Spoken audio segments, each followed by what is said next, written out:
Welcome, everyone. This is the Thursday, August 1st, regular meeting of the Clearlake City Council.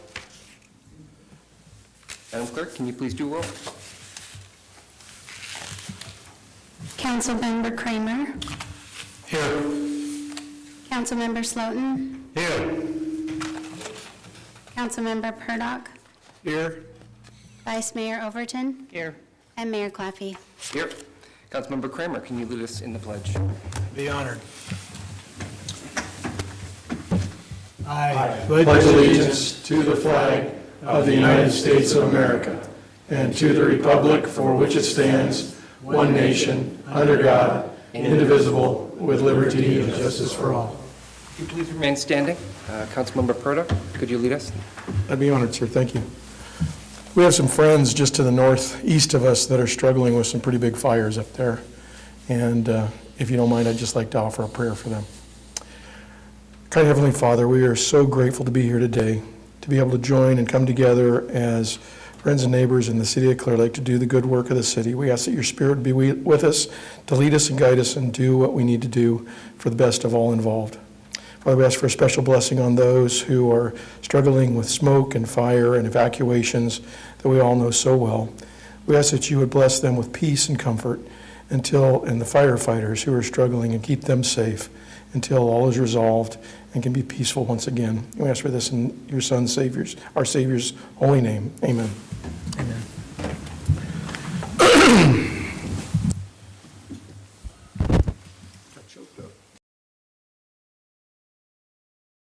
Changes to the agenda. Yes, Mr. Mayor, one change.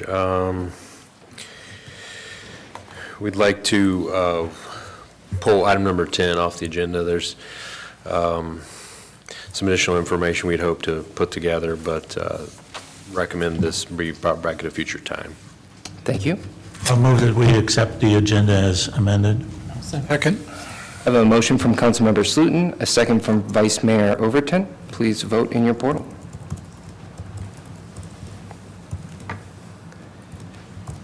Hey. Find it.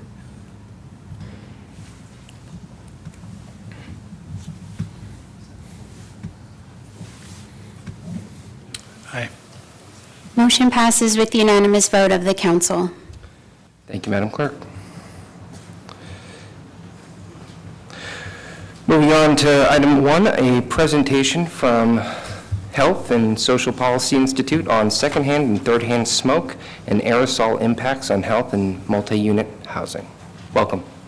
Hi, Council. Oh, we need to turn that on, I think. I did. Okay. Can you hear me now? No? If you speak right into the microphone. Like this? Okay, it's getting a little close.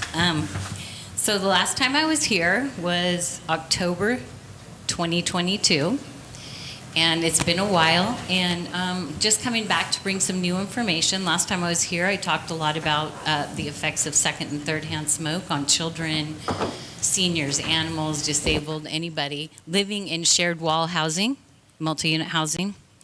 Back to bring a refresher with a PowerPoint, and then I am going to give you some new information that has come about since about a year and a half ago when I was here.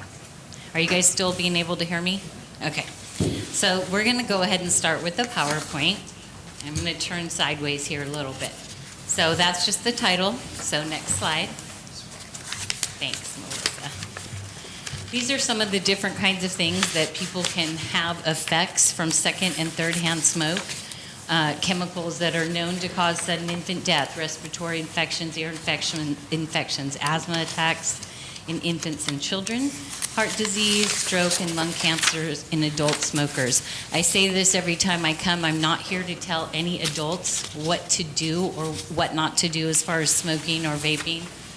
However, I am here to talk about the dangers of second and third hand smoke for anybody who is exposed to it. Okay, next slide. So did you know that any amount of second-hand smoke can be harmful? 41,000 non-smokers die from second-hand smoke each year in the U.S. That's people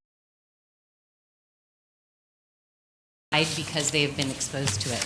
Is dangerous for children, can cause permanent damage to growing lungs. Marijuana secondhand smoke is harmful just like cigarette smoke. Vaping produces. It is not harmless water vapor as it was once believed to be when it first came out. It's oil-based.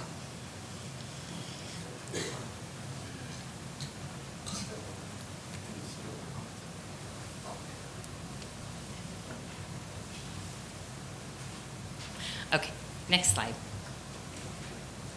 Thanks. No problem. What is third-hand smoke? So a lot of people don't know about third-hand smoke. It is the toxic residue that builds up on surfaces and furnishings when somebody smokes or vapes indoors.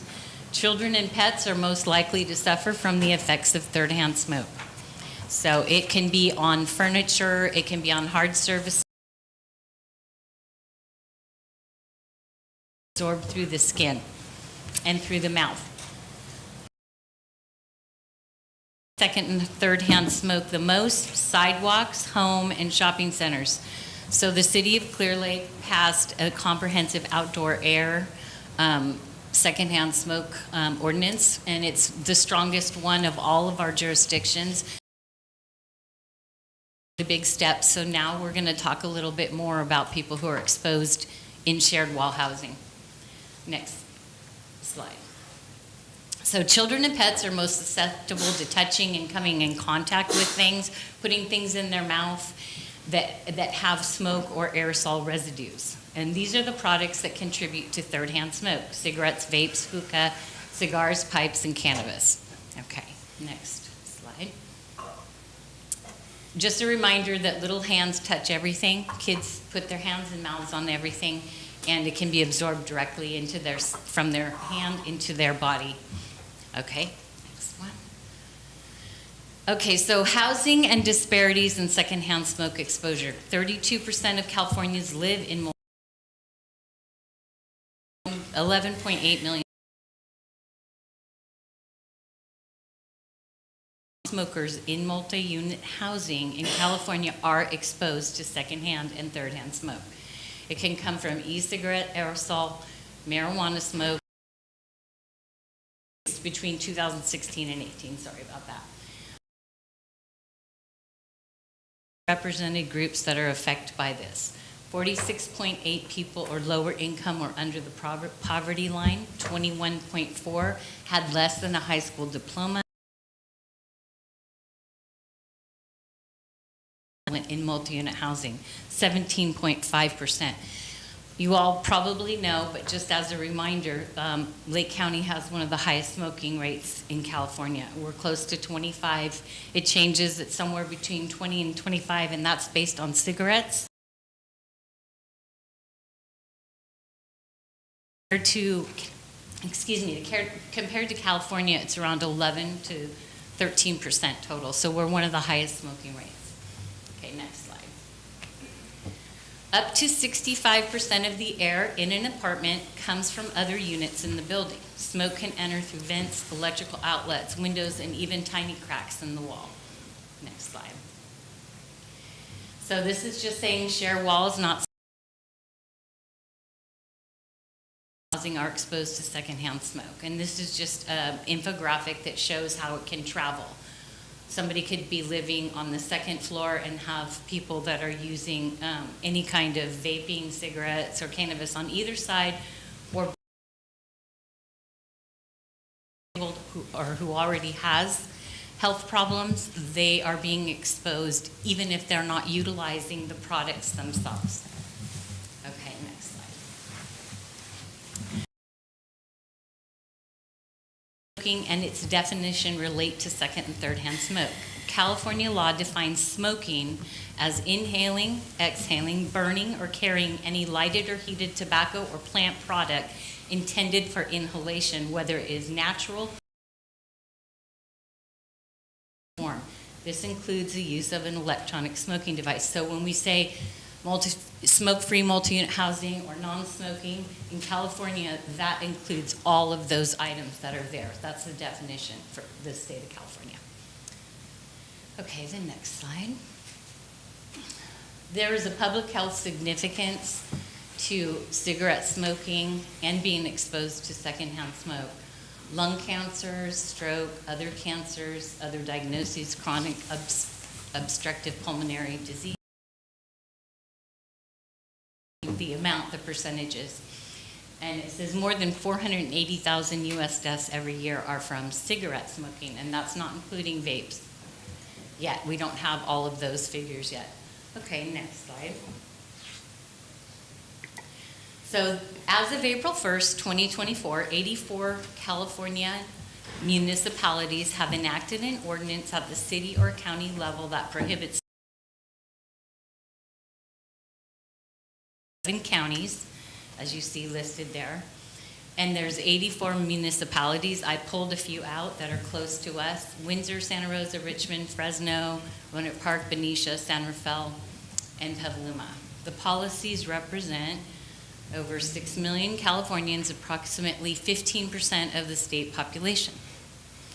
Of those municipalities, at the bottom, 77 have laws that prohibit smoking in 100% of private units of both rental and owner-occupied multi-unit housing properties. So this is where it gets a little interesting, because you have multi-unit housing, but you also have, in some places, they do it with condos, they do it with duplexes, fourplexes, so just depends on how they have written their ordinance. Okay, next. So funding for Health and Social Policy Institute, which is who I work for, the program is Communities Addressing Nicotine, the CAN program. It's funded by the State of California Tobacco Tax of 2016, known as Prop 56. We operate under California Tobacco Prevention Program, which is a division of the California Department of Public Health.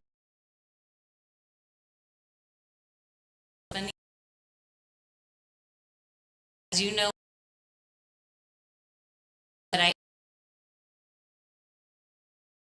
the community, stakeholders, decision makers, any residents at multi-unit housing, managers of multi-unit housing, and anybody that might have a concern or need to know, because there is a lot of information.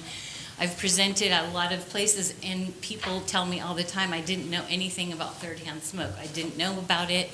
People don't know that vape aerosol is oil-based, and so therefore it can also, it's on surfaces and absorbable. The last page is all of the citations. So we can just show that.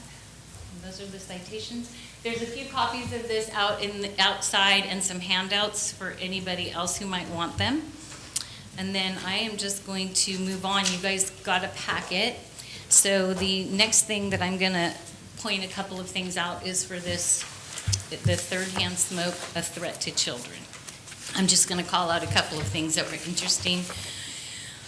Third-hand smoke can mix with other common indoor air pollutants to create cancer-causing compounds.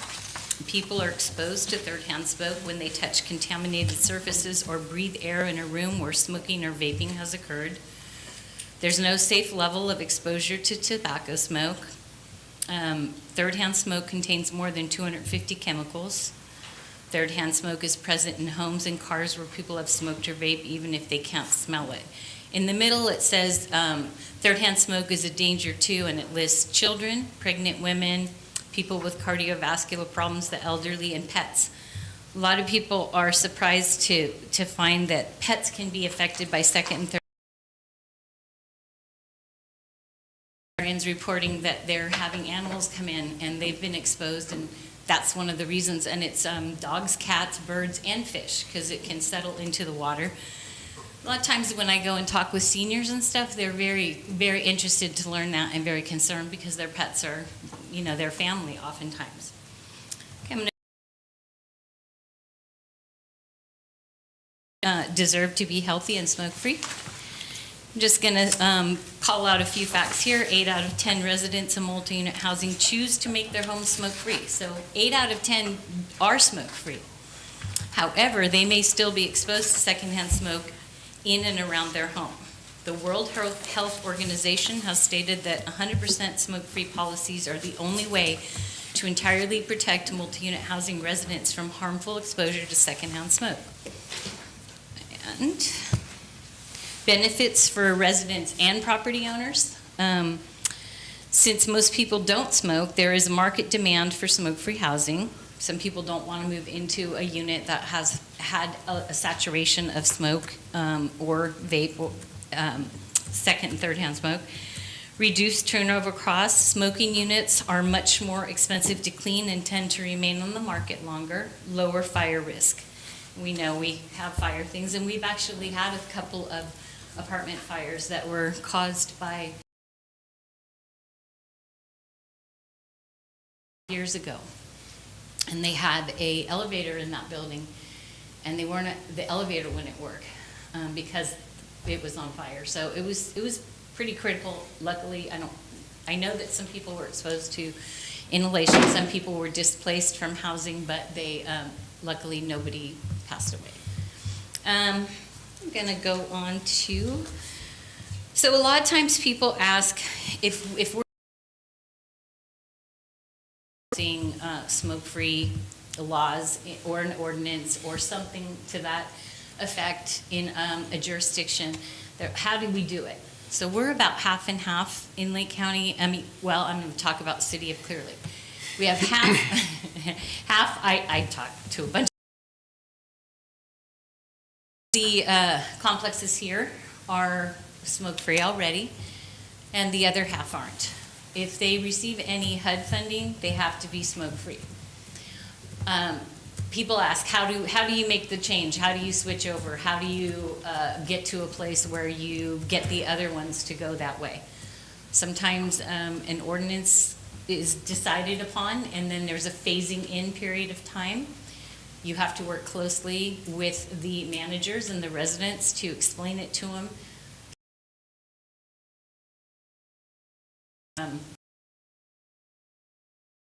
Can be a certain amount of feet away from children's play areas, away from doorways, away from windows and such. So that can be worked on as well. And so the fourth one is entitled I forgot about this. This is the U.S. laws for 100% smoke-free multi-unit housing. This shows every jurisdiction in California that is already smoke-free. And I did refer to that on the PowerPoint, but this actually lists them out so you can see what kind of a law they have. So, and then I did put also an ordinance in. This in 2017 and added multi-unit housing to their comprehensive smoke-free policy. And I believe that yours was based off of Windsor's originally, so I just included that in there to show how they included it, and then they had a phase-in period. Now I'm going to move on to the other American Non-Smoker Right Foundation tips for housing providers, talking with the residents about building going smoke-free. So just wanted the council to be aware that there is a large amount of information and actual written things, implementation. June, and I'm allowed to do technical assistance, which would different complexes, working with the managers, educating the residents, helping get letters out if it was decided that that was something you wanted to pursue. There is support available to make that happen. It's very specific, but there's a lot of things out there that are available to make it go really well. So I've included two of them. So this one was tips for housing providers, talking to residents. That's got some highlights in it. And then I put a sample letter in of going smoke-free.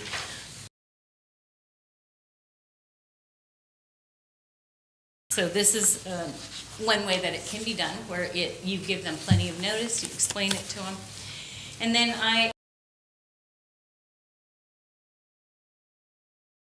last year, I was able to go to two of our complexes that do allow smoking indoors and anywhere on the grounds. And, you know, we offered a class to give information on the the newer data that was out on second and third hand smoke. We did not know if anyone would want to come. We had a great turnout at both of three, and then Walnut Grove Senior, June of 23 as well.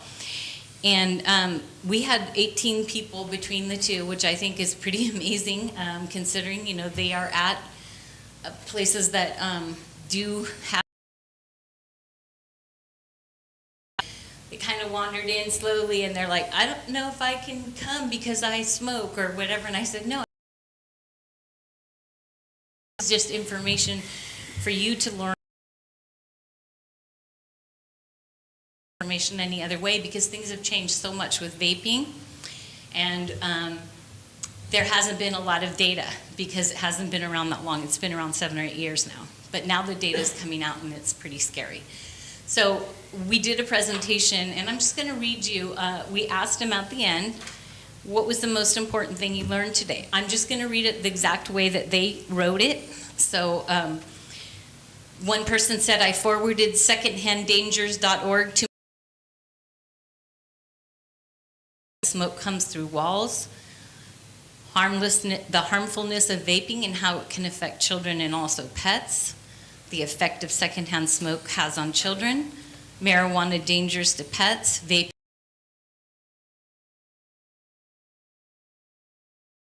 clinging to clothes.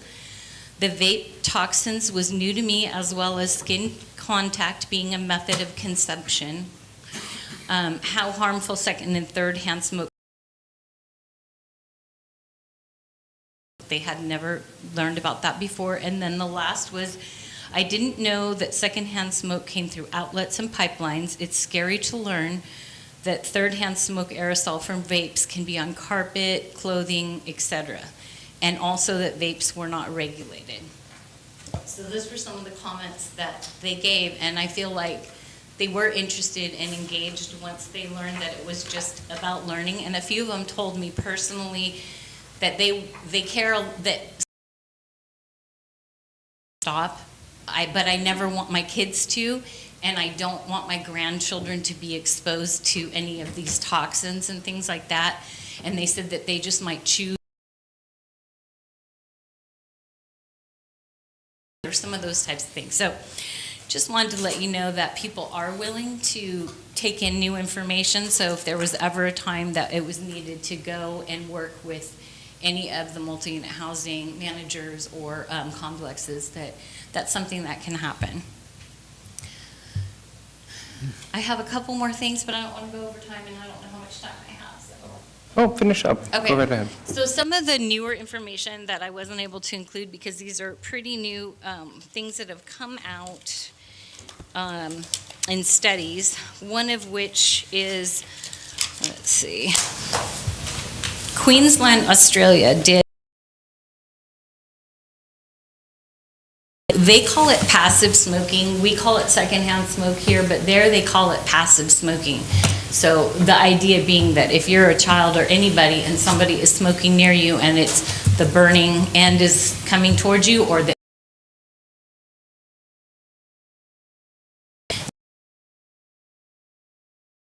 the implications that they came out with on that was that the evidence from this review that environmental tobacco smoke and passive smoking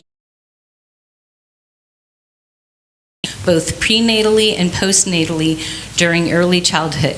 It justifies all health professionals paying more attention to passive smoking when conducting pediatric patient histories. Early intervention and appropriate parental education regarding the effects of secondhand smoke on infants and children will allow for minimization of dental caries, improvement in oral health outcomes, and overall reduction in smoking associated systemic conditions for children. So even in the U.S., it's being talked about. We all know that smoking can affect dental hygiene, your dental care, or the health of your teeth and your mouth. Now they're finding that children who are exposed in utero, like the mom doesn't even maybe smoke, but they're breathing secondhand smoke. And also with very young children, it is now they're finding that it's affecting their dental health. before they're even born or when they're babies. So that's pretty huge. The other one is they've done a lot of tests on when children touch things and absorb nicotine in any way, like even vaped, aerosol vape that has a high nicotine concentration, then it lands, and then children touch it and lick it or whatever they do, even just touching it with their hands, for a byproduct called cotinine. So if they are exposed to nicotine and it's broken down through their body in their urine, it will come out and it will be cotinine, and that's the only way that nicotine breakdown. They've done this in some child care centers, and they've done it just with people who are willing to allow their children to be tested for people who did not smoke at all in their home, but they had found that their children had cotinine in their system because they had absorbed it somewhere else. So it's just going to show that it really does get absorbed through the skin, and it does break down. The only other thing that I can think of that's sort of new, there's the dental caries, the cotinine, and just more and more information about the chemicals and the harms of vape. So I think that's it, unless people have questions. Thank you so much. Any questions from the council? Oh, thank you. No. Thank you, and Thank you for that. about your efforts to try to Yeah. combat this. Awesome, thank you.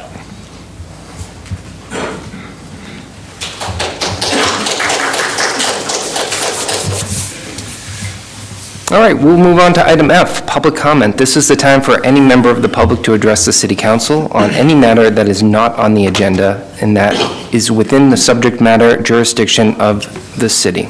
The Brown Act, with limited exceptions, does not allow the council or staff to discuss issues. Comments to 3 minutes. If you're addressing something that's on the agenda later, the specific issues. If you're on Zoom, feel free to leave a comment in the Zoom chat, and we will have that read out after the folks here in chamber. So we'll start with Mr. Robert Fries.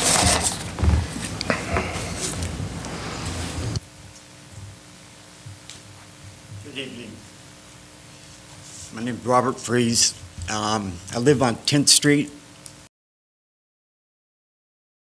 with my neighbor, running a generator from noon to 4 a.m. in the morning for 18 months. 18 months solid of this generator running. I've tried to get the code. It took them 18 months to finally do something with this generator running continuously.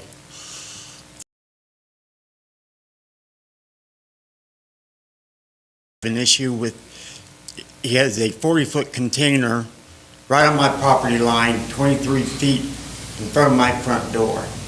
They will not do it, code enforcement will not do anything about that. Now, they did finally red tag it and made him make the electrical connection. So, he has stopped running that generator. But they did not fine him any money. All he had to do was pay a $25 permit fee.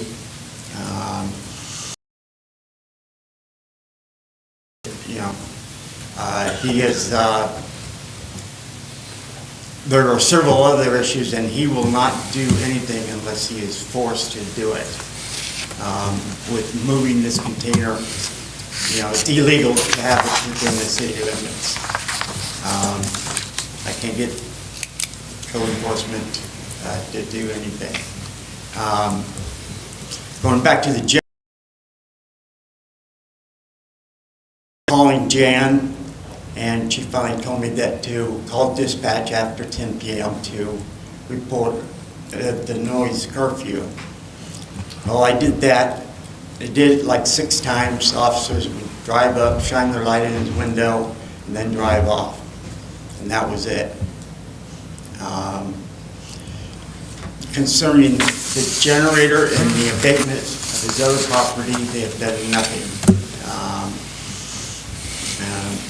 Meanwhile, I have cancer and going through chemo, And that generator noise just reverberating in my bedroom has just been very stressful and not good for my immune system to get better.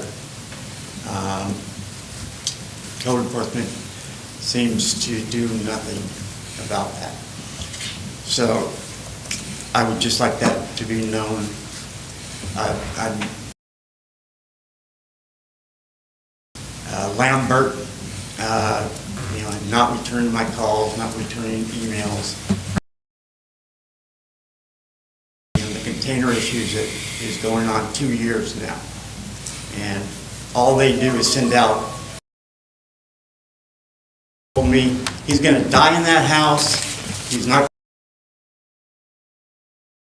a damn container. Well, thank you, sir. Since that, he has assaulted me by hitting me with a bat. He has fired a gun. He was within 50 feet of me. I don't know if he was firing at me or shooting it up in the air. But I know it was... Understood. Them a little bit more detail. And I talked to Ryan, Lieutenant Ryan, and Lambert, and just get nowhere with them. So I don't know what else to do besides bring it to the attention of the city council.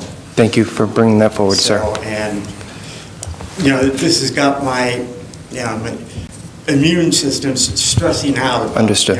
Understood. that noise. The Well, neighbor behind me, they moved out. thank you, sir. So thank you for bringing it to our attention. We'll follow up on it.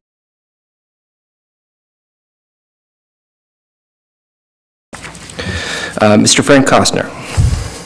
Later? Okay. That is all I have for submitted public comment. Does any...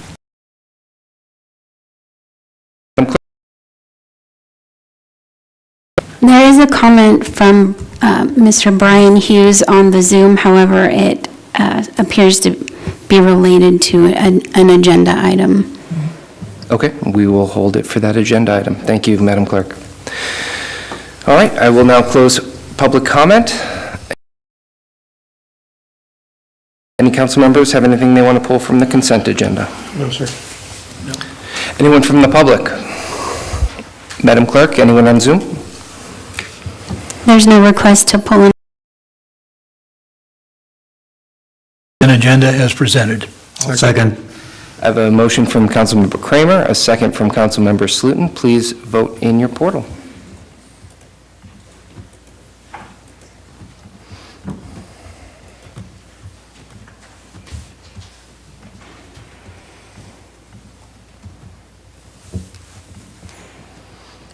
Motion passes with unanimous vote of the council. Thank you. Moving on to item 8, a public hearing to consider adoption of Resolution 2024-33, authorizing the conversion of Leba.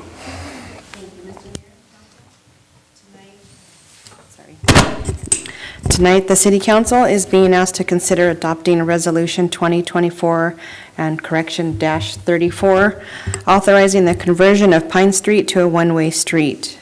The purpose of the staff report is to present information and recommendations regarding the proposed conversion of Pine Street from Austin Road to Olympic Drive in a northbound direction to a one-way street.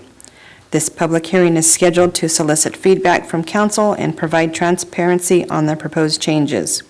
Currently, this area has a high traffic and has safety concerns. There have been numerous near misses with both vehicles and pedestrians. Some of the things that this conversion will help with is traffic flow. The proposed one-way conversion will improve the flow of traffic safety around Burns Valley Elementary School. Traffic will flow north beginning at Austin Road, moving towards Olympic Drive.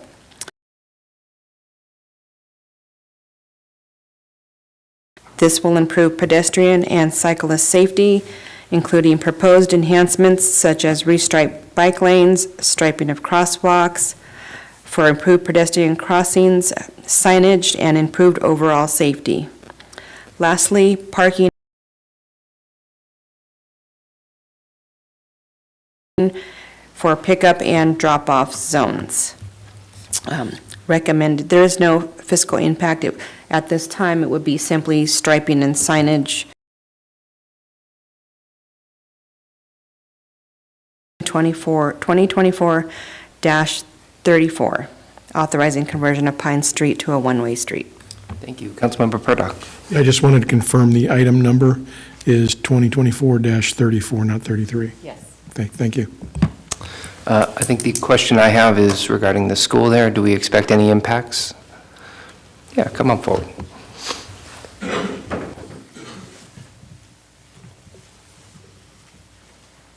Good evening. Becky Salado, I'm the superintendent for Conecta Unified. Impacts to the school, actually, I was here tonight to encourage you to approve this and to thank you for your support in this. This is only a positive for us. There's no negative impact at all. Several months ago, I reached out to our city manager, and he immediately had Public Works and the chief of police and a few other staff members, I believe, out to look at the concerns we had for student safety around the front of Burns Valley. And this was one of the recommendations that came out. And I think it would create a much better access for us. Every school around the country has 10, 15 minutes of we like to call it organized chaos when school begins and ends. Putting the one-way street in there would help us in an area where we don't have a lot of space. We have drop-off, pickup, and buses all in the same spot. And it creates a big safety concern for us. The one-way would really help us. Please know I always appreciate the city's support so much. My first call is always to the city manager. We also recognize that as much as I like to believe we're the most important thing on your minds, I understand there's a community that you have to take into account, or the neighborhood, and we understand, your decision-making on that is impacted with others. I'm just here again to encourage you to please move forward with this. It really is a student safety issue, and would help us greatly. Thank you, Superintendent. Any other questions? Oh. Mr. Mayor? Yes. I just wanted to add a little bit. As Superintendent mentioned, this was brought to us from the school, and this is something that we can accomplish relatively easily. We like to be able to have it in place by the new school year. Spent a significant amount of time looking at, there's some similar issues at Pomo School.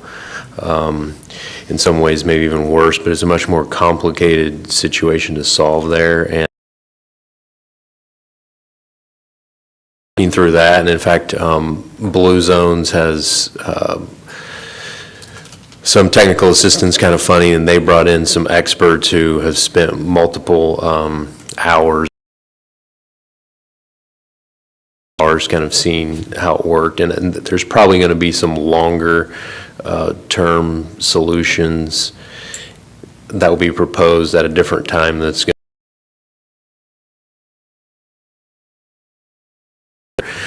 we think we can really help a lot by turning into a one-way, doing some striping and signage, and keep the kids safe over there. So I just wanted to kind of give you that overview. Thank you. Vice Mayor?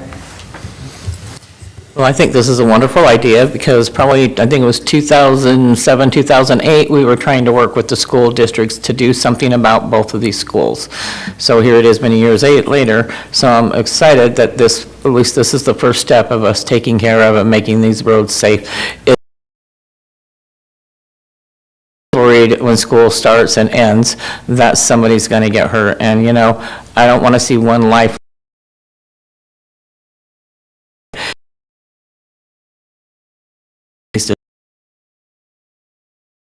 working on Pomo, because that's a total nightmare too. So thank you for bringing it back. Councilmember Kramer?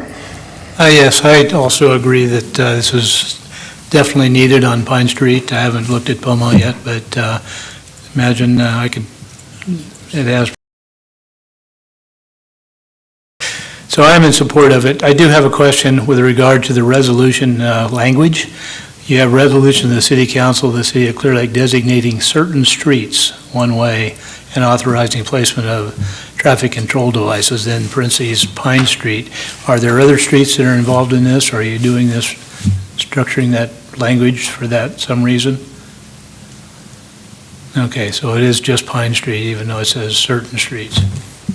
Okay. Want to follow up?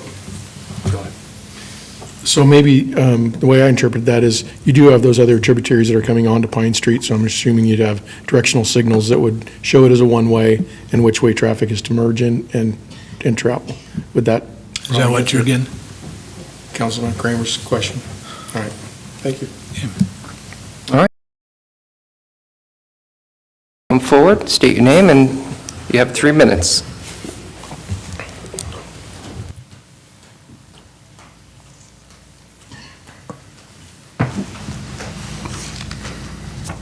Good afternoon, good evening. Margaret Garcia, City of Clearlake. I am really glad to hear about, and the kids must, their safety is important, and there's a lot of traffic that goes by there. Now, I'm just wondering why you don't at least have a map up of what your intention is and what direction, and where the traffic that usually. So my concern again is the streets that surround this area, which are Ewell Avenue between Olympic and Austin. I guess it's Austin between Ewell and Pine. That little, where the buses come in, how is this going to affect the other traffic that is rerouted and goes now a different way? Because they don't want to go by the school. A recent meeting, but I'm curious about that. Do you think I could get some info? So right now, the only segment affected is Pine Street from Austin to Olympic. I understand right from that. the school, and so you're concerned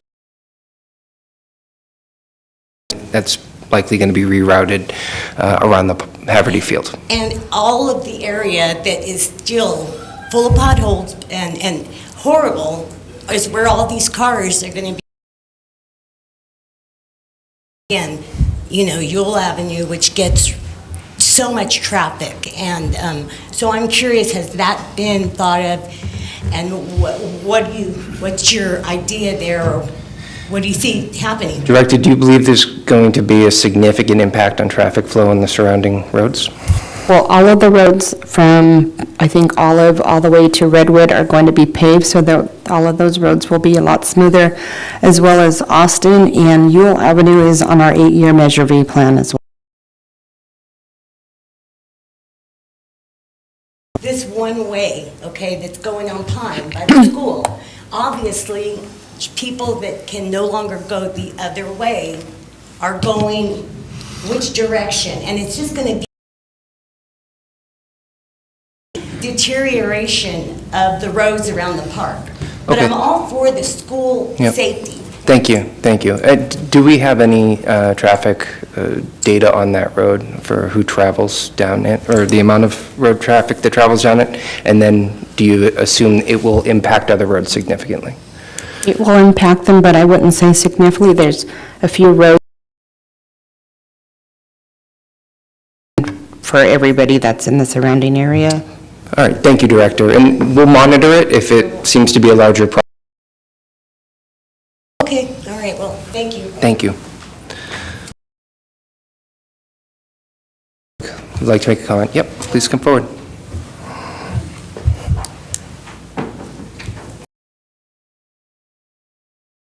My name's Stephanie Hummel. I just was wondering, I'm not really sure how all this works, so my question is, does anybody get told this? It's like what she was saying, more or less as well, that's all. So this is the first step. This is a public hearing. Okay. If we go through the process and this is approved, City Manager, can you remind us of the notification procedure?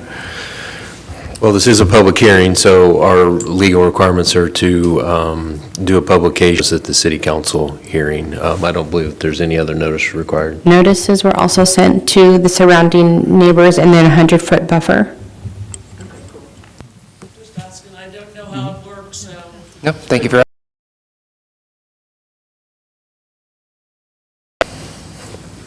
Seeing none, Madam Clerk, any comments on Zoom? There are no comments on the Zoom. However, Supervisor Sabatier has requested to make comment. I believe right now the only way to comment through Zoom is through Correct. person. I'm going to bring it back to council. Or Vice Mayor Overton. So, is it okay if I ask Becky a question? Oh, of course. Okay, Becky, I have a question for you.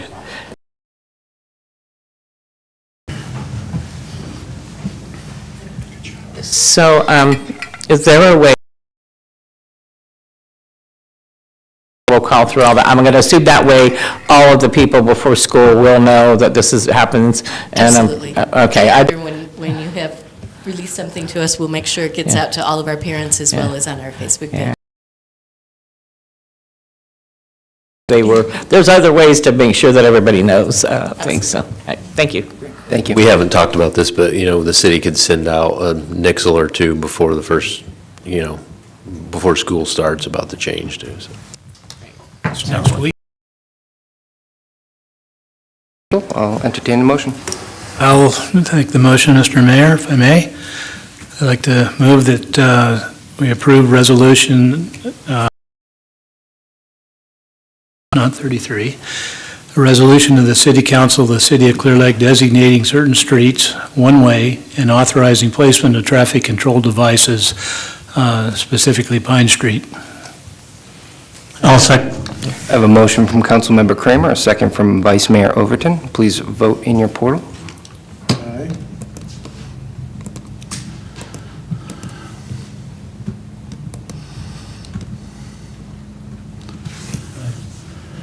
Motion passes.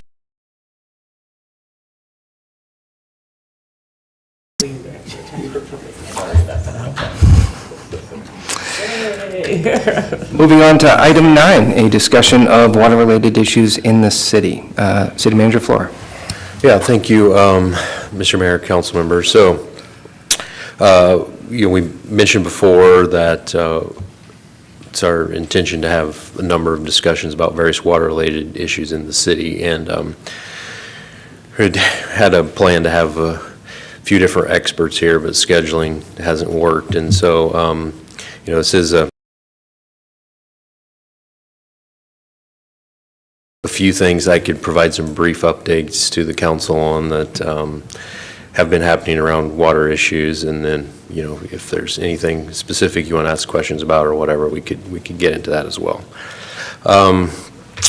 So first thing I want to do is give an update on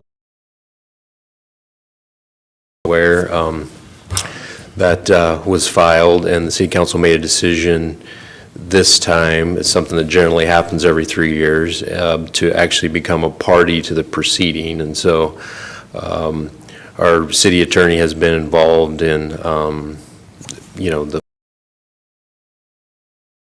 so there's a lot going on there, of course, thousands of pages of different filings and a lot to keep up on, but generally, I think where this is headed, it seems like everyone has agreed, so there were basically two things proposed by Golden State related to the Clearlake. The third option was for rate-making purposes to combine the Clearlake customers' rates with the service area in Arden, Cordova, in Sacramento. And the purpose of that is to combine our kind of, essentially that customer base absorbs the capital expenditures that are proposed by Golden State to be invested in our system, and that allows them not to raise the rates on Clear Lake's customers. Essentially, the customers in Arden, Cordova will be paying for the improvements in Clear Lake's system. Pretty good deal for us. If that wasn't approved by the Public Utilities Commission, then it would result in another set of very significant increases over the next 3 years. It sounds like the direction this is going is option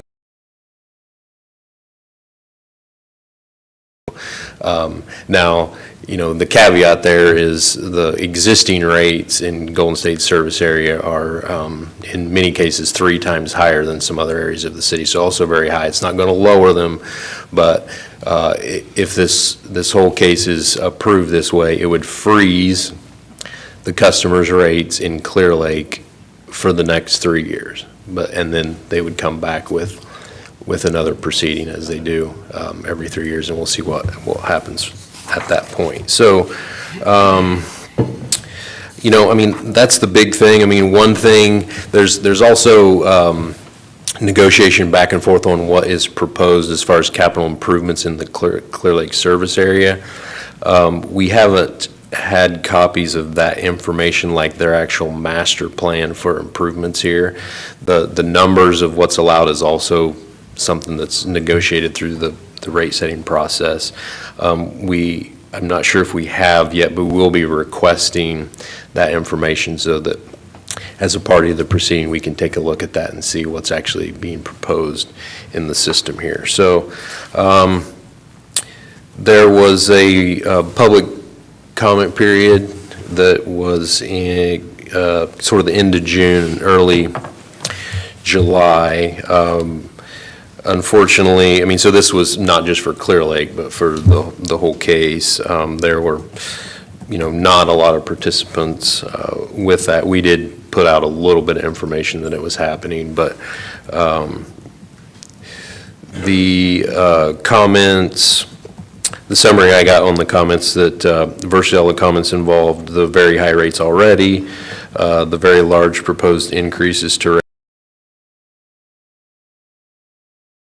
and then this isn't my words, I'm just repeating what was summarized for me, and unconscionably high salaries for corporate officers and very high returns for stockholders. And of course, as you know, that's one of the negatives of private water companies, is there's that guaranteed return and the obligation to stockholders to bring back a return, which is one of the reasons why rates are often higher. And then of course, no incentive to rely on, state and federal grant funds for capital improvements. It's just, they borrow the money and get a return on that, and it ends up being passed on to the ratepayers. So at this point, there isn't a lot of clarity on when something will be approved. There's been a real flurry of filings back and forth in the last week or 10 days. It looks like it may be into January, most likely, before something is actually put into place. But at this point, the most important thing that I think the city wanted to see, as far with our in Cordova for rate making purposes, to freeze the rates for the customers here in the city. So maybe I can pause there and see if you have any questions about that. Any questions from council? I know we did this 3 years ago, but I think it would be good to refresh how Golden State's rates compare to the rest of California, and then with this proposed rate increase, if the consolidation doesn't come through, it should be highest rates in California.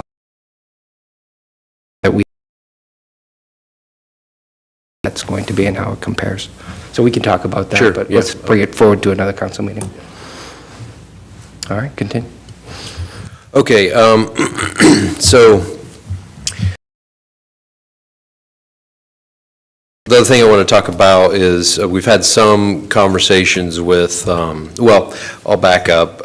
I think, so, we have Councilmember Slutin and Councilmember Kramer have been appointed to water ad hoc, so some combination of the three of us have attended a lot of Canocti County Water Board meetings and Highlands Water Board meetings. And, I think you're all aware that, we had submitted some sort of rough proposals to each of those districts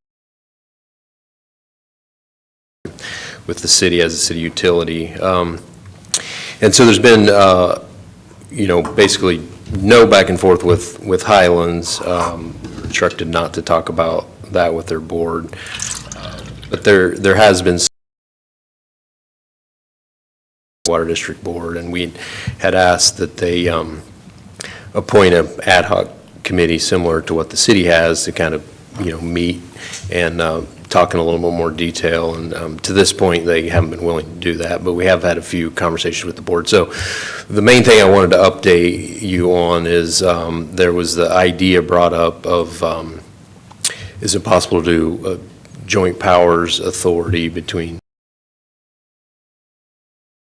and what would that look like? And so I guess it was earlier in July, we agreed to have a special meeting of the Canocti board. So Councilmember Kramer, Councilmember Slutin, and myself went. And then in some other conversations I had, I invited Sean White, who's the Director of Water and Sewer for the City of Ukiah. And there's been water conflict in the Ukiah Valley for a very long time. There's been a lot of small failing systems there, and there's been interest in the city to consolidate most of those, which had been met with a lot of hostility over the years, but more recently there's been some movement in that regard. And so they actually have recently adopted this joint powers authority between the city and two of the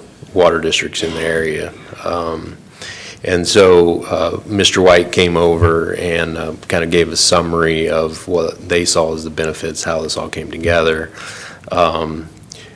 Really informative, great discussion and presentation from him.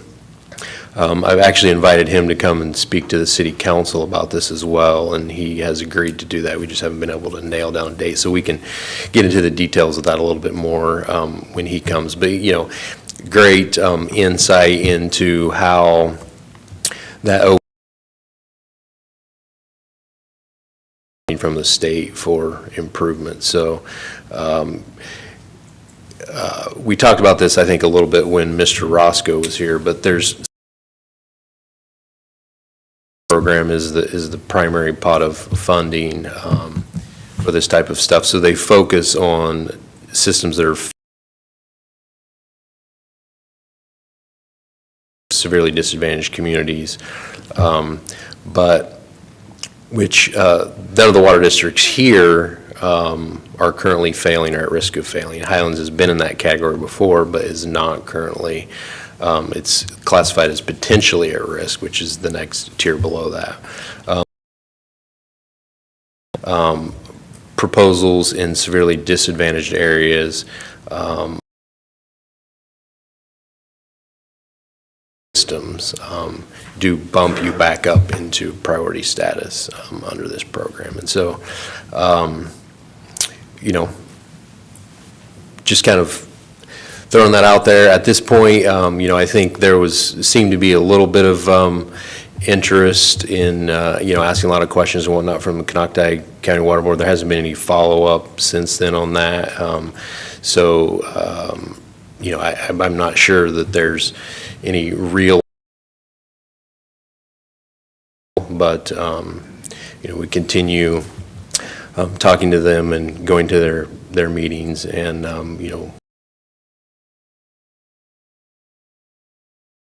update I have around that situation. Thank you for the update, Mr. Flora. Any questions here from the council? Vice Mayor. So let's say the joint power thing, so what does that, that would enable us to get grants for the water systems and stuff then, because we have that? Yeah, so, I don't want to act like I'm the expert on this agreement, but in my discussions with Mr. White and reading the agreement,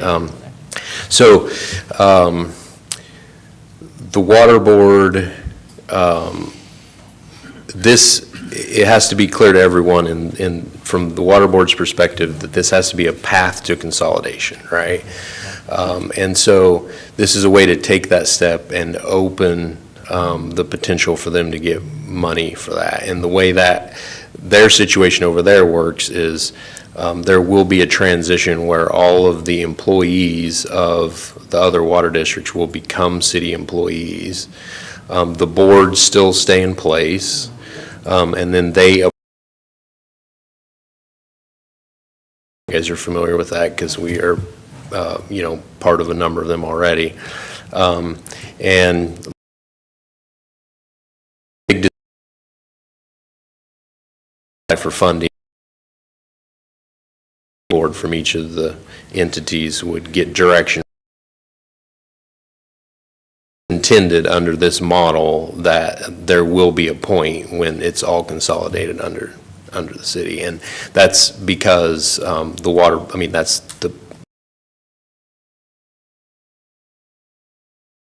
there's 7,500 water systems in California, so.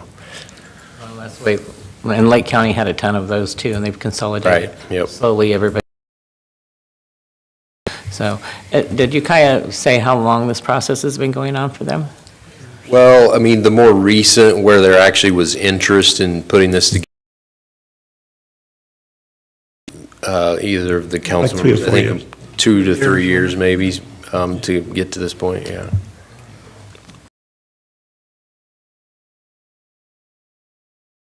Thanks for the update. I think the water companies are starting to realize that it is in all our interest to make sure that this becomes a viable water district to help the city.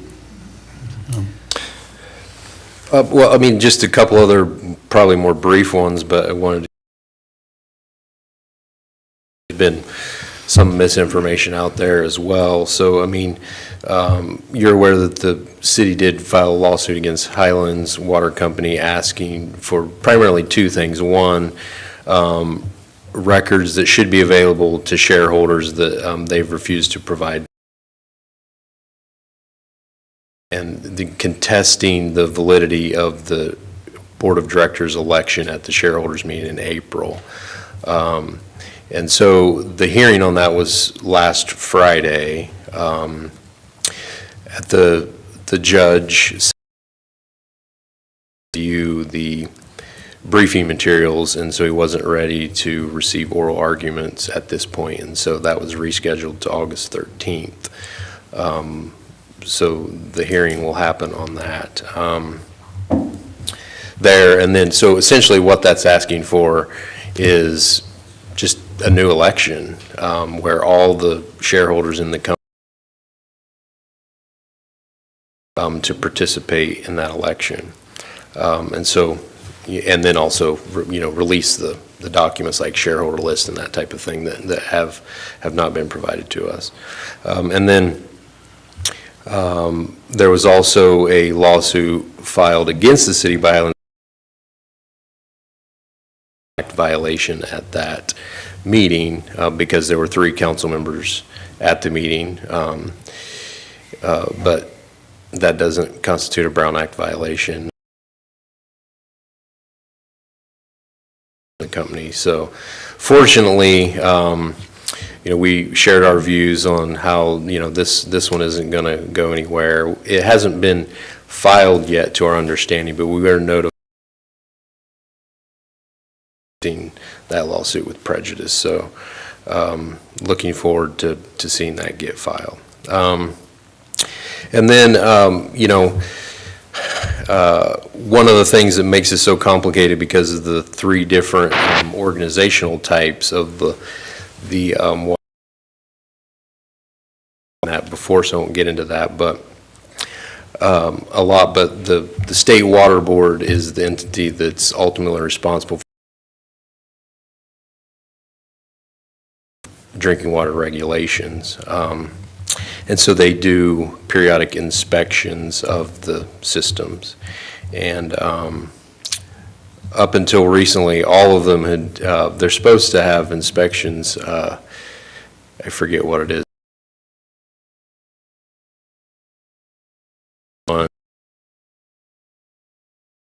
2017, I believe, is when the inspection reports were filed. Highland. And so we received a copy of that inspection report and, are reviewing that, but just wanted to share that with the council as well, so. All right, great. Thank you, City Manager. Any other questions from council here? Appreciate it, City Manager. We will now open it up to public comment. We'll start with Mr. Frank Costner.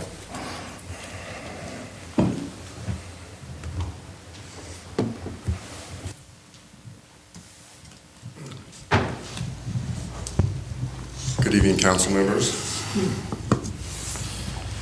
So I'm here to talk about the news article that was in the Lake County News. It's an online article.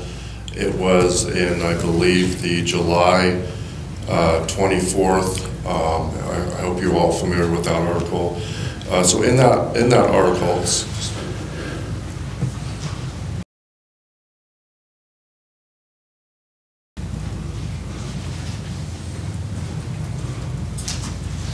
So in that article, there was a quote,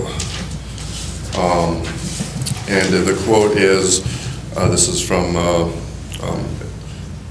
Flora. He said the city is moving forward with about this, said Flora.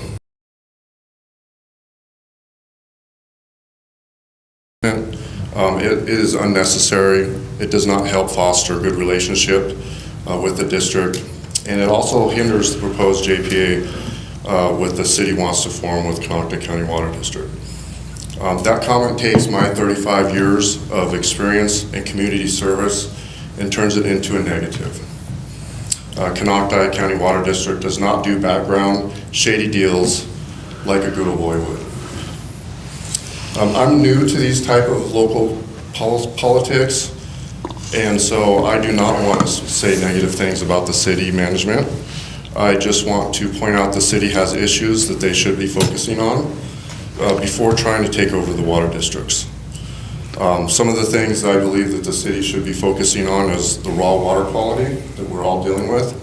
The lake smells so bad.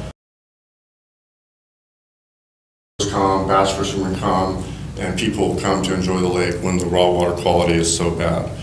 One of the things the city could do to help treat the raw water is work on their stormwater management plan and also erosion control. A lot of the reasons why the lake is so bad is because, when we have stormwater and the past 10 years, I've noticed a significant increase in the algae and the smell. We're at the southern end of the county. The wind builds up and then it starts decaying. It also is high in cyanobacteria. So we would like to make sure that the city council understands that Conocta County Water District has gotten over $17 million in grant funds over the past 3 years. That's $10,000 per connection that we've saved our customers. So we feel like we've been doing a really good job. The SAFER program is a great program. Currently, the SAFER program has $11 billion, $2 billion in available funds. Is that my timer? You can go. So, as you know,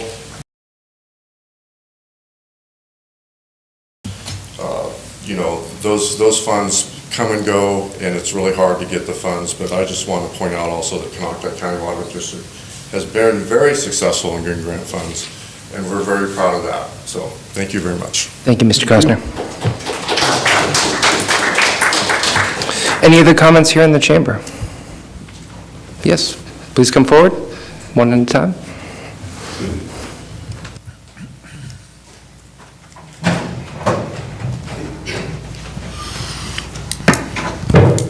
Hi, Margaret Garcia, City of.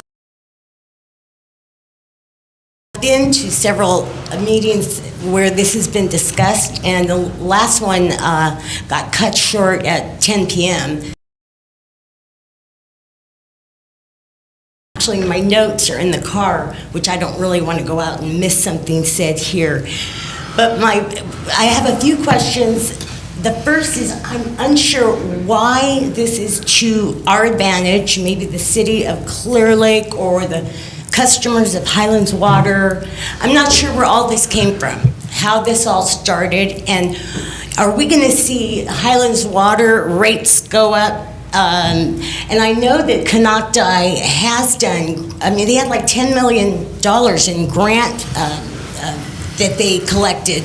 We had zero. So I'm not sure where the advantage is to the residents of Clearlake, the customers particularly of Highland Water, and why is all of you getting involved in this? I'd love to see that, like he was saying about the water quality and the muck that always ends up down here, which is here again.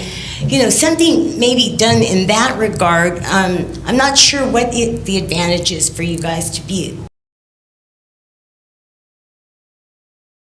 I'd like to know how it impacts me and other members of City of Clearlake. Yeah. Well, there's a couple of things. We have a website that has a summary of where this started and what the motivation is. Water quality options that we as a city can do.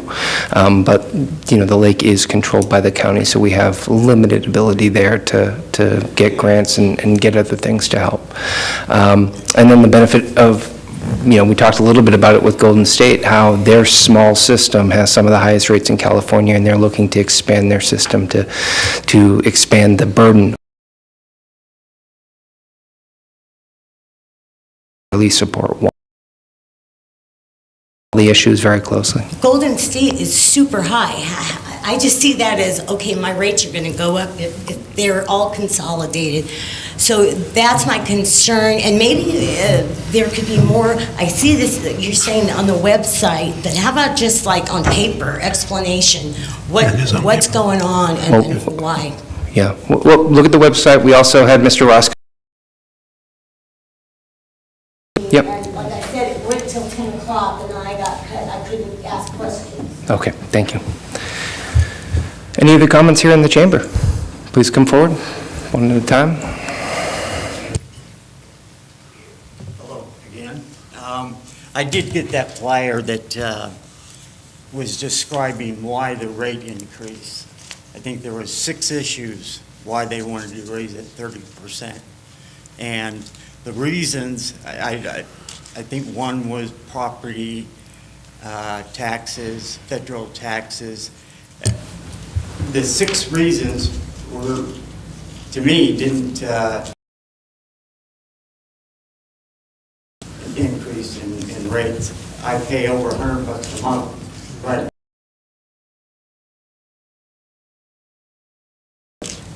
They're also wanting to consolidate their offices, which means they can get rid of some employees when they consolidate them. So their costs for that's going to lower. So, and I wish I would have commented on it. So, Well, thank you. that's all I'm going to say. Yep, we have the same concerns, and that's why we're a party to that action as well. Next person.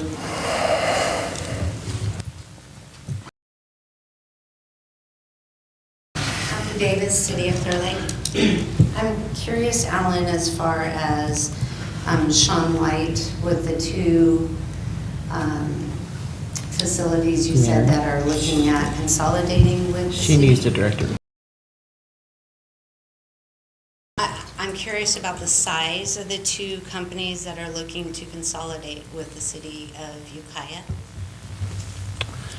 Mr. Flora, if you could give us some I detail. don't know off the top of my head. I don't, I know Mr. White did share that information with us, but I think, I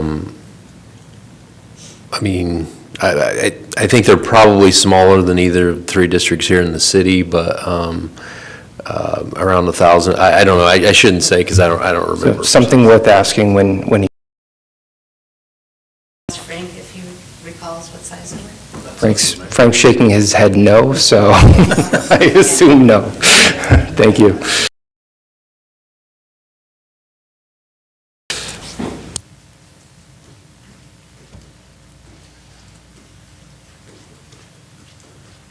Sarah Miller. I was at that meeting, and I do recall that they were very small water companies, but they were also both failing. And it was a joint effort, and they agreed to do it. No one was forced, no one was bullied. Thank you. Any other comments here in the chamber? Yes, please come forward.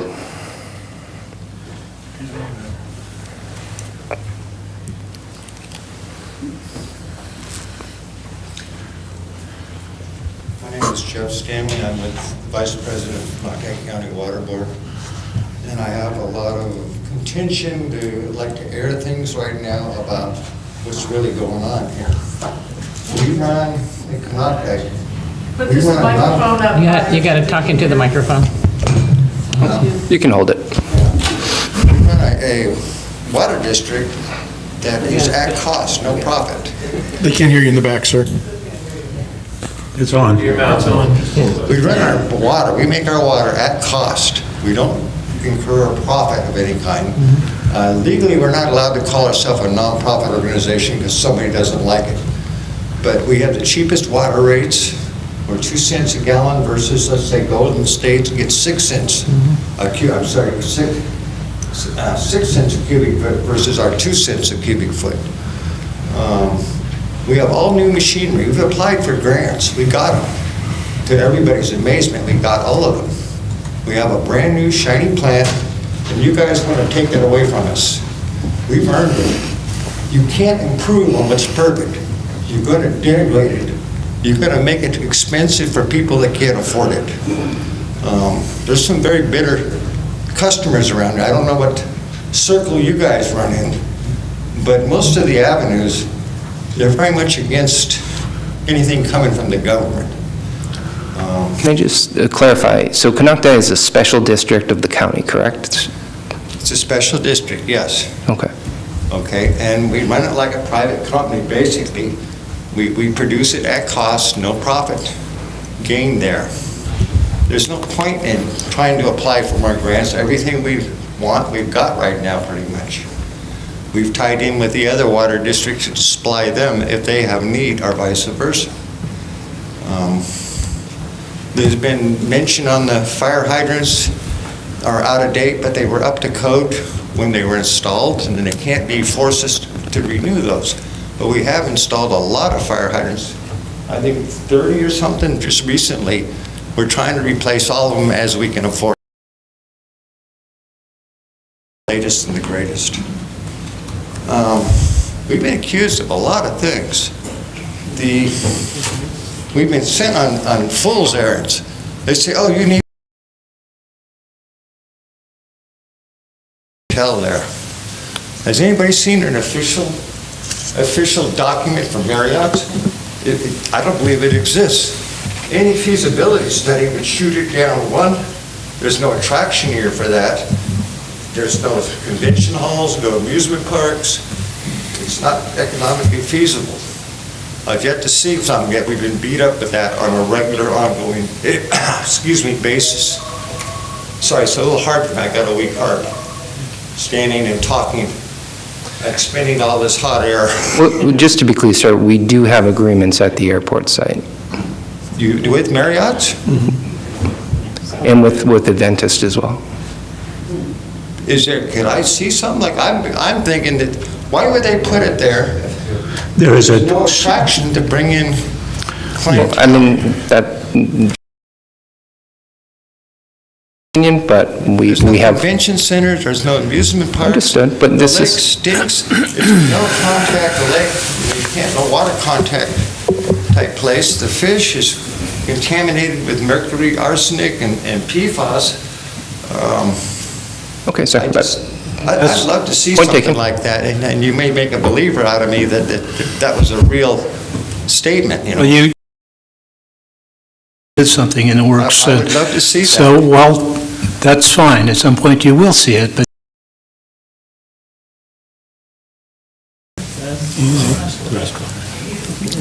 Okay. I almost wrote the president of the Marriott to ask if they had any real intention, you know? I just dismissed it, it couldn't have been possible. Would you say so? Okay, I'd love to see that. All right, sir, you're at time. Thank you. You cut, that's off? You're at about 5 minutes, sir. I was just getting... There'll be more. Mr. Mayor? Yes, sir. There was a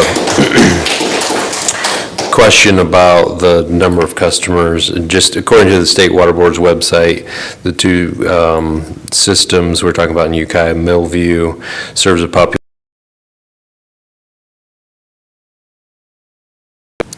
population of 5,200. Thank you, Mr. Flora. All right, any other comments here in the chamber? You've already spoken on this issue, ma'am. I'm sorry. Any other comments? All right, Madam Clerk, I know we have one comment on Zoom. Please read through those. Yes, there is a comment on Zoom, Mr. Mayor. This comes from Brian Hughes, who states, "Hello, my name is Brian Hughes. I am attorney for Highlands Water District. Highlands sent out an informational sheet to unconnected lot owners within Highlands boundaries concerning the potential outcomes of the current lawsuit between the City of Clearlake and Highlands. In response, a member of the public sent the following email to the city manager, Mr. Flora. I own 2 homes in Clearlake and 1 vacant lot. I am currently serviced by the 2 water companies providing water services in Clearlake. I am not in favor of the city taking over the water distribution and ownership. I respectfully request the City of Clearlake withdraw your current lawsuit." The city manager, in his capacity representing the city, responded to this member of the public, stating, among other things, the following statement: "The letter is at best misleading and at worst deceptive. I do not know if they sent this based on incompetence or intentional deception." End quote. The city has a right to its opinion on how Highlands runs its business. However, please refrain from proposing that Highlands and Highlands staff is potentially incompetent. A high official in the city stating that Highlands is potentially incompetent or stating that anyone or any company is incompetent crosses a line. I respectfully request that the city no longer state that Highlands is potentially incompetent. Thank you. And that ends Zoom, Madam Clerk. There are no further comments on the Zoom. Thank you. We'll now bring it back to council. City Manager Flora, I know I would like to work with you on just looking at the rates for Golden State, both now and then proposed. Any other direction for Mr. Flora prior to the next meeting? All right. Thank you very much. Thank you all. All right, moving on to item 11. Discussion regarding events at city facilities, and I will take the lead on this one. As you know, recently our local farmers market was having some issues with having a sustainable operation at our area park, or at Austin Park here. City Manager Flora and I had a conversation with the leadership of that organization the other day, and through that we went through and we looked at some of the other regional rates that the county and the city of Lakeport charges for farmers markets. So, Mr. Flora, if you could share that slideshow. I just wanted to start by saying, right now the city does charge a $90 per week, and this is, City Council already knows this, but this is for other folks who might not be unaware. All of our city fees are based on an estimate of how long it takes to complete the necessary internal tasks associated with an action, whether it's an event permit, a building permit, a use permit, etc. All of these activities take time for the city to review and approve, and it's fair. Not staff that sets fee guidance for the city. Water use, road closures, public works cleanups, etc. But but the way we set fees is a fair model, and strict adherence by staff is both financially responsible, ensures that the resources to conduct proper due diligence is there. So we've had a lot of feedback saying, you guys, why are you charging the farmer's market a fee? Well, this is why. This is how you do want your city staff to operate, because it's fair for all and it covers the expenses incurred. We did, however, look at some of the other farmers markets here in Lake County, and there is a Friday at Middletown Square Park. Right now, they are not charged a fee to operate. And when I say not a fee, this is for the organization operators. Are typically charged, and that helps fund a sustainable farmers market. Lake County Farmers Finest, Saturday at Mercantile. I believe the feedback was Mercantile likes the foot traffic, and so they host it there. The Lakeport Farmers Market, they are charged a fee. They've been charged a $15 one-time indication that they might raise that in the near future. Clearlake charges $90 a week based on our current rate policy around events.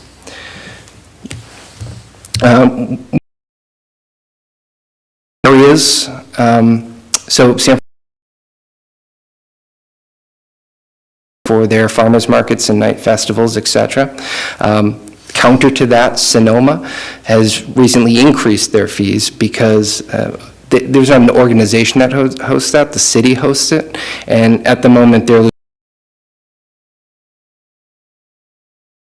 is a financial burden to running this, but there's also a lot of net positives for the community. So I just wanted to bring this forward. If you can go to the next slide, Mr. Flora. Bring this forward, one, looking at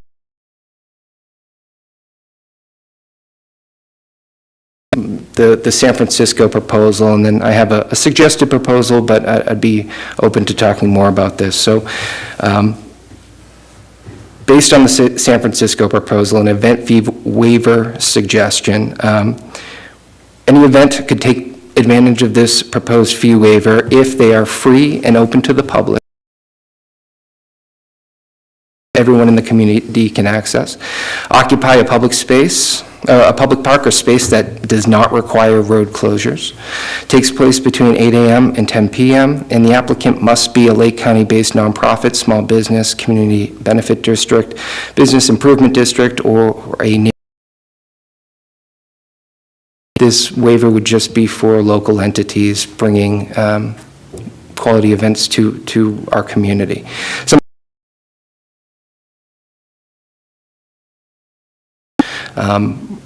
There are the potential for damages, there are the potential for services that are needed for cleanup. I think a deposit approach is a fair way to do this. The fee waiver should not include additional services such as electrical, water, police, public works, or other staffing requirements. And the city staff has the discretion in approving, rejecting, or modify event permits based on existing criteria. So that would be my suggestion. Understanding that I want a farmer's market here, I think it's a great resource for the community. I understand it's tough in this economic environment to do it in our town, especially if you're just starting up. Hopefully, with a few years of traction, it will start booming and we can have a different conversation. But I also don't want to have a policy that only targets the farmer's market. This is a lot broader. I don't want to show bias to one organization. So I'll take a breath. Vice Mayor Overton. Okay, well, doesn't our city manager already have the right to waive fees? Is that, I mean... Well, you have to be, I do for a nonprofit, and the group that's been running this is not a registered nonprofit. Okay, so, okay, I get it. So would this be something that we could just, so how did we do that when we give you permission to waive the fees? It wasn't an ordinance, we just... Well, yeah, it's in the fee resolution.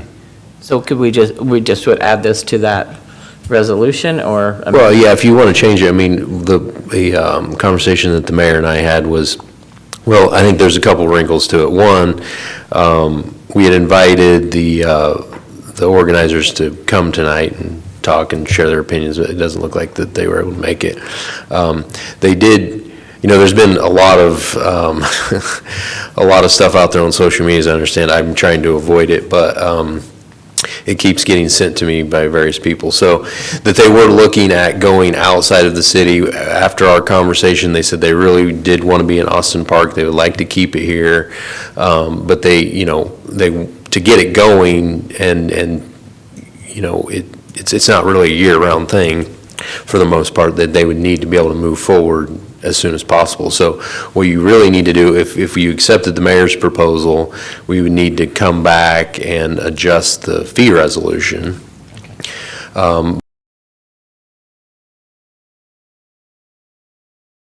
Under this framework on a sort of temporary basis until that can happen. That's kind of hoping that we could move forward without having to come back and do it all, so. Councilmember Kramer. Are not a nonprofit, respectively. So are you thinking about making an exception for them, or how are you going to handle that? So the way San Francisco outlined it, it was a nonprofit, small business, community benefit district, business improvement district, basically any local organization. Is she a... She would be a local small business. She would fall into that category. Okay, that's a category then, okay. I mean, you have to get a business license to do this regardless, so I think if they had an That would- active business license, we would consider it to qualify. Yeah. I'll concur, maybe we can have this temporarily in place until, this is just, like you said, a temporary thing. This is not going to be held in the middle of the winter, so. Well, he's saying giving permission to go ahead and go forward with this, if we agree with this here, well, it gives him time to get this into the resolution and bring back to us. He can still go ahead and work with the farmer's market.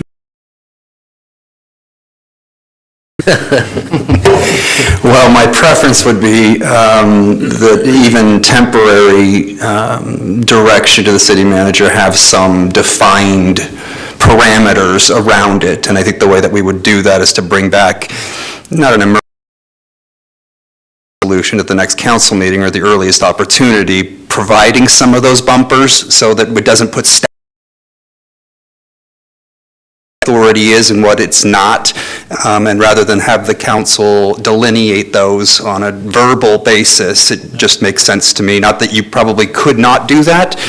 That would just be my perspective. Thank you. Councilmember Purdock. Yeah, Mr. Mayor, I think what you put together is very detailed, and I'd like to see this go forward. But on another note, I just wanted to, I know why we're doing this. I know why we charge fees, because it does have a fiscal impact on the city.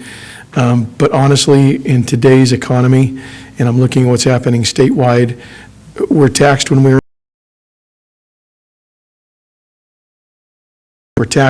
taxed. People are just leaving by the droves, and sometimes it's just overwhelming, and I think we need to offer, whenever we can, some relief in that tax and fees.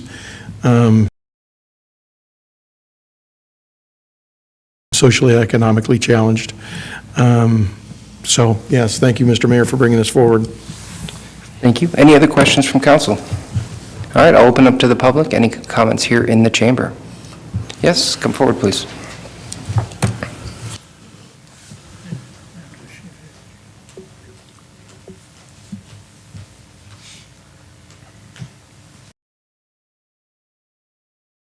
I'm just curious, are you talking about the farmer's market here in Clearlake that happens like once a week?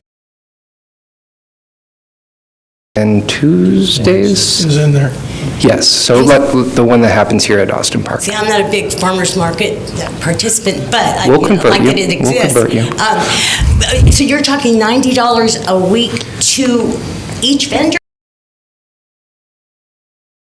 So we have an $90, okay. event permit fee. If you want to have an event at Austin Park, it's $90. surrounding counties with the farmers market or other organizations like that, that can add up.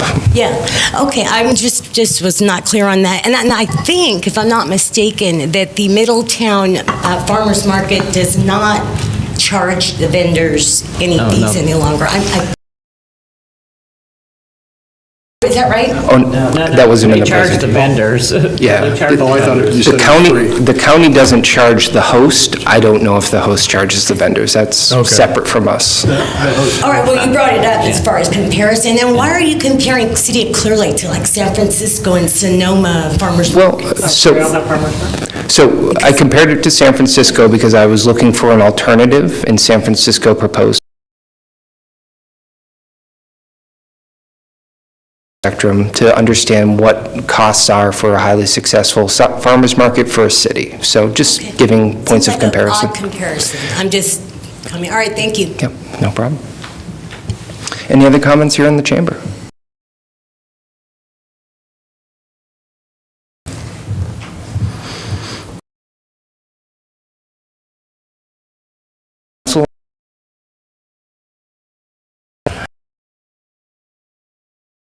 We can refer to this if the council's okay with this. I mean, the one deposit amount, I mean, we already charge a deposit amount, I think it's $500.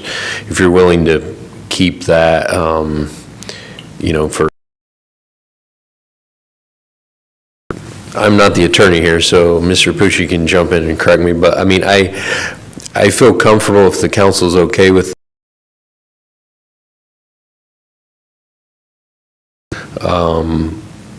for, and like giving clarity to the farmers market organizers through the end of this calendar year under this situation, and then we can come back and update the fee ordinance. If you're raising fees, you have to do a public hearing, various noticing and all that. I don't think we'd be raising these fees, so we probably could do it just kind of as a regular business item, but I have to vet that with him. I mean, I didn't talk be like Lakeport, even though the amount's quite a bit different at this point, but there'd still be a one-time fee for a new, like a reoccurring event, but still covering the staff costs for reviewing the permit application and sending that around, but not that it be, so it's like, you know, you come in for the year or whatever and you pay the $90. But something for you to consider. So the $90 would be... So Lakeport charges a $15 one-time fee. I would be in support of that as well, and then go the deposit base for the rest of the season. Whatever you feel the cost is. Well, I mean, we set it at $90, but I think it was really intended to be for a special event and not, Right. you know. Not something that's reoccurring. That's what it says, but, you know, it did, I don't think it really envisioned the reoccurring. And to be looked at. Well, I was talking about our current amount is $90, which is based on the review process. I mean, you know, we could look at Lakeport and, you know, the city manager there. Now we're going to be lowering them closer to yours. So. But you're talking about $90 as a one-time fee as opposed to every week. $90 a year? That seems reasonable. Well, I mean, we could do a year, or, I mean, if they're to that carrying through, if it is multiple years, as long as the event doesn't change. I like that. I think that seems reasonable. I think we're, from my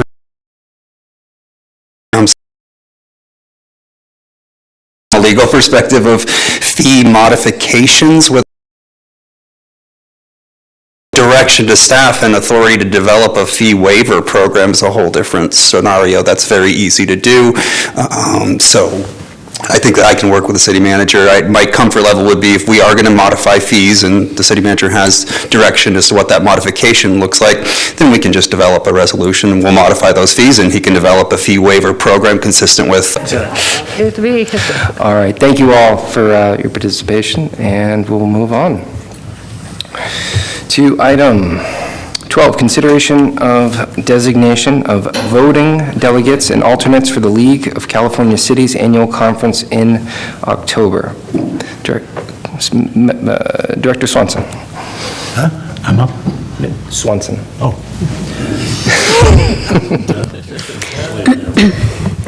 Honorable Mayor and council members, tonight, the City Council is being asked to designate a voting delegate and up to 2 alternates for the Cal Cities Conference in October. It's scheduled for October 16th through the 18th in Long Beach, and at this meeting, as happens every year, the league membership considers and takes action on resolutions that establish the league policy. In order to vote on those resolutions, the city council must designate a voting delegate and then up to 2 alternates. At this time, we don't have information on any issues that are coming up for vote in October. However, it is appropriate at this time to appoint the delegates. And it's at this time, Council Member Kramer, Council Member Purdock, no. Vice Mayor Overton. Yes, I'm just stating who's planning to go. There are the 3, Vice Mayor Overton, Council Members Purdock and Kramer are planning to go to the league in October. So we need 1 and 2 alternates? Up to 2, correct. Yeah. There's the 1. All right, I'll bring it back to council. Any questions, comments? I'd like to propose Vice Mayor Overton as a representative and the 2 of us are alternates.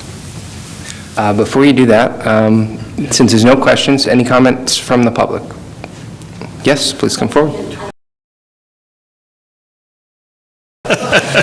I'm sure you would. Strike that from the record, I'm for please. city council, and next time you can go. Madam Clerk, any comments on Zoom? There are no comments on the Zoom, Mr. Mayor. Thank you, I'll bring it back. I believe Councilmember Kramer made his, I don't know his coloring, but. Yeah. I'll second that if that's. All right. We need a second on that. Director Swanson, are you clear on that? All right. We have a motion from Councilmember Kramer, a second from Councilmember Slutin. Please vote in your portal.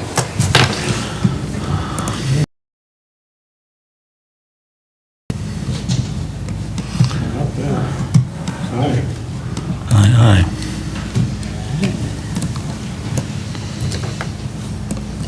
Motion passes with unanimous vote of the council.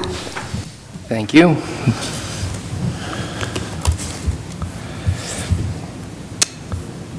All right. Mr. Mayor, just a few things. A website a bit, so everything to look new and be hopefully improved, probably by the end of September. It's a review, and we'll be a Blue Zone certified workplace soon, so we'll be sending out information for the ribbon cutting and all the stuff on that pretty soon, so look for that.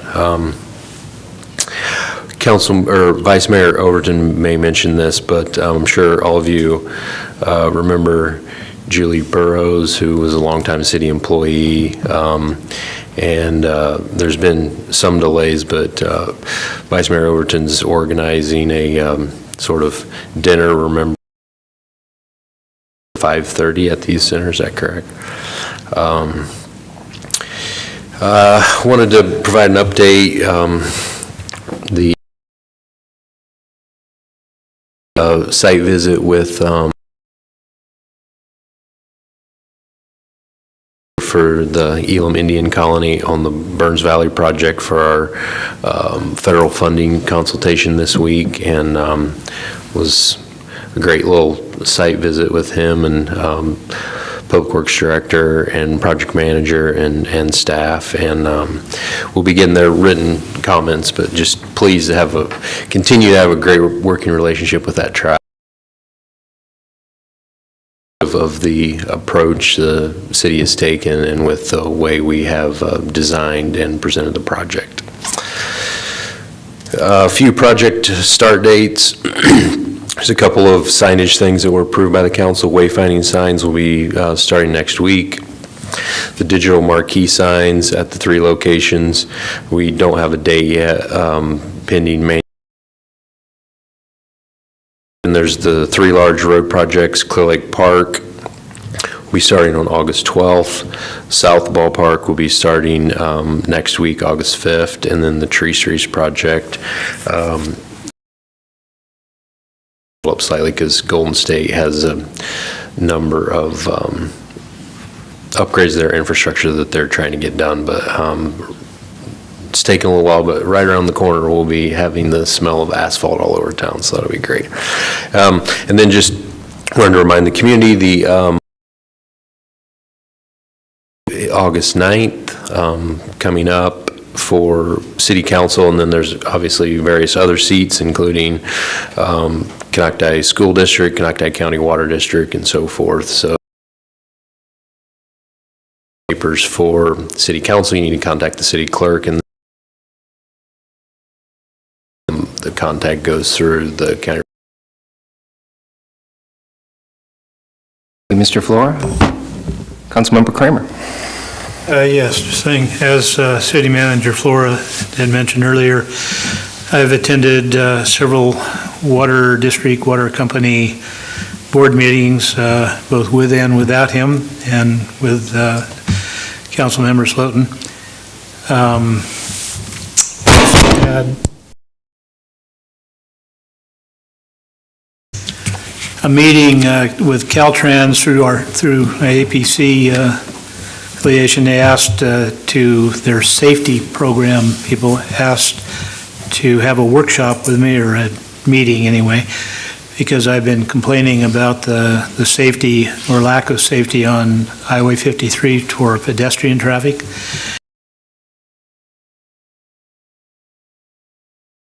And I asked City Manager Flora to join in on that. He's been working with, we found out the state has compartmentalized their different programs, and one didn't really know.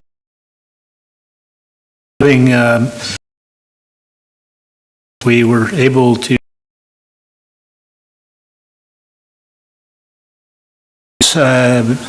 between 18th and Dam Road was 40th and Lakeshore, or 40th and 18th rather, which really kind of didn't go anywhere. It got them to thinking, and they're going to look at that alternative rather than it. And they also have, which I think is good, proposed lighting all the way from Dam Road to past Lakeshore on the highway for those folks that do climb the fences still and try to cross in the dark. Because I think that's been a big part of the problem and being hitting, is that you just simply can't see them after dark when they do come out and cross the fence where they shouldn't be, or walk along the highway where they shouldn't be. So I thought we made progress on that. I don't know what City Manager Flora agrees with that or not, but that felt good to me anyway. See the grandstands or the stage is being prepared for Shakespeare at the Lake, which we'll be presenting tomorrow night and Saturday night, 7 p.m. each night. Presentation of The Tempest. The Tempest that Shakespeare wrote was written in the 1700s and based on things that happened in the 1700s. They're modernizing it, but it sounded like it's from hearing what it's like and listening to what happened in Lakeport, it sounds like it was going to be a really interesting play. I would encourage you to come out. It's free.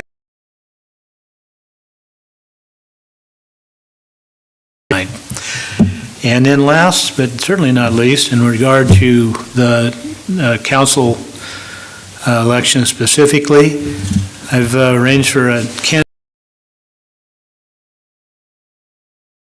reserved this room. I've talked with Elizabeth Larson, who will moderate it, and